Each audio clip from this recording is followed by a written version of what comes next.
Yeah, Charlie Babbitt, I'll hold. Fart. Did you fart, Ray? Fart. Did you fucking fart? Fart. Oh,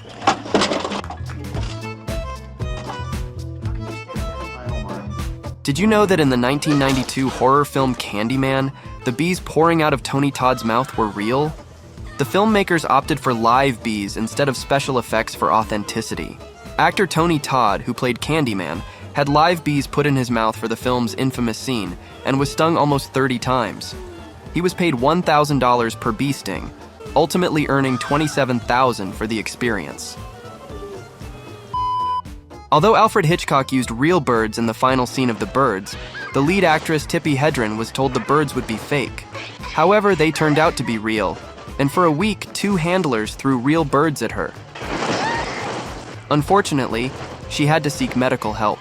To make matters worse, Hitchcock didn't put live birds in the scene just for the sake of realism. He was allegedly retaliating against her for fighting off his unwanted sexual advances. Tobey Maguire's Spider-Man trilogy set a benchmark for future superhero movies, earning enormous appreciation from the audience.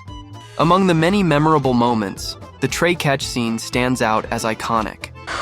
Wow, great reflexes. What makes it even more impressive is that it wasn't done with CGI. Maguire took on the challenge and, in a 16-hour shoot, made an astounding 156 attempts to catch the items on the tray for real. Great reflexes. Thanks.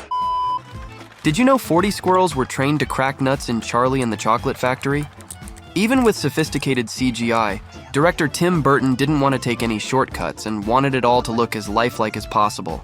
This meant some of the squirrels were hand-reared and required bottled milk on set, and others came from squirrel rescues or private homes and were all trained to do the job. In the 2004 Punisher movie, Thomas Jane accidentally stabbed Kevin Nash with a real knife when they forgot to swap it out with a prop. Nash didn't even realize he had been stabbed, and surprisingly, they used that unplanned scene in the final cut of the movie. During the beach fight scene in Mission Impossible 2, the knife that Ambrose gets super close to Ethan Hunt's eye is real. Tom Cruise insisted that a real knife be used and that it stop exactly 1/4 inch from his eyeball. The knife itself was connected to a cable that was measured carefully in order to achieve the effect. Choi Min-sik, the star of the Korean film Oldboy, had to eat 4 whole living octopuses on camera before the director captured the perfect shot. Min-sik is also a Buddhist and would pray for forgiveness after each take. Possibly the worst example of this is how Stanley Kubrick tortured Shelley Duvall during the filming of The Shining. He made her film the scene where she's swinging the baseball bat at Jack Nicholson on the staircase in 127 takes. She was so traumatized by the shoot that clumps of her hair began to fall out. Kubrick isolated her and told the crew members, "Don't sympathize with Shelley." Throughout the shoot, she cried for 12 hours a day to evoke a genuine reaction and had to keep water bottles on hand to avoid dehydration. In A Clockwork Orange, during the scene where the police torture Alex by dunking his head underwater, there was a breathing device in the water tank for the actor, which malfunctioned. This malfunction caused McDowell to almost drown in real life, and surprisingly, this take was used in the final cut of the film.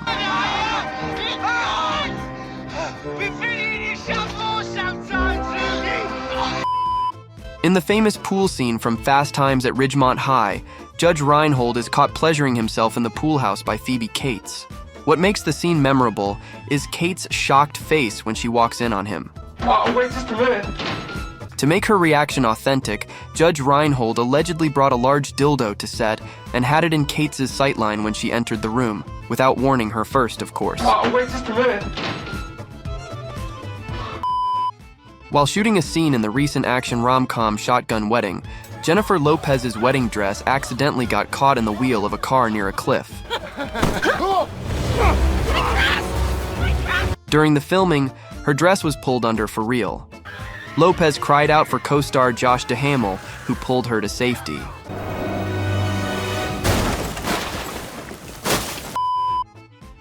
The famous scene in Apocalypse Now, where Martin Sheen's character has a drunken breakdown in a hotel room, was not scripted. When he broke the mirror, it wasn't a stunt, he actually punched it and cut his hand.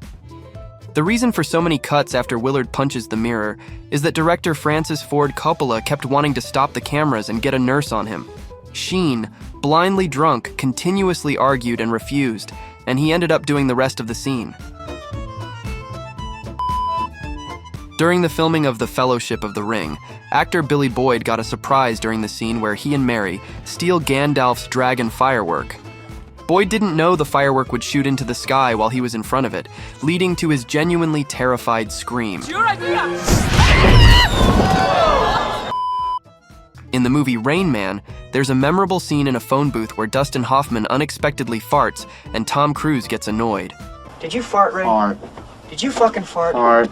Surprisingly, this funny moment wasn't planned. Hoffman actually farted for real, and Cruise's reaction was genuine and improvised. Did you fart, Ray? Fart. Did you fucking fart? Fart. Oh, man. Look at this. Home Alone is a holiday classic that is beloved by many. In the scene towards the end of the film where Harry threatens to bite off Kevin's fingers, you may be shocked to learn that Joe Pesci really did bite Macaulay Culkin's finger and left a permanent scar.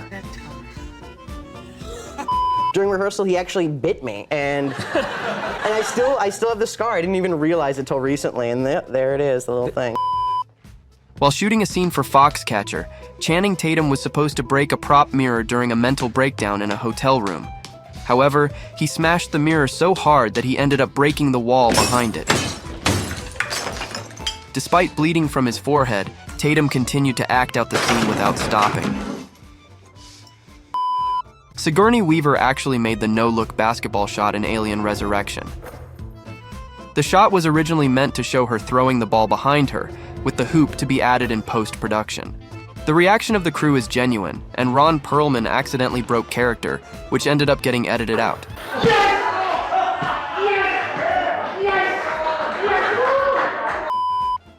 In The Good, the Bad, and the Ugly, there is a scene where Clint Eastwood and Ellie Wallach's characters are blowing up a bridge during the American Civil War.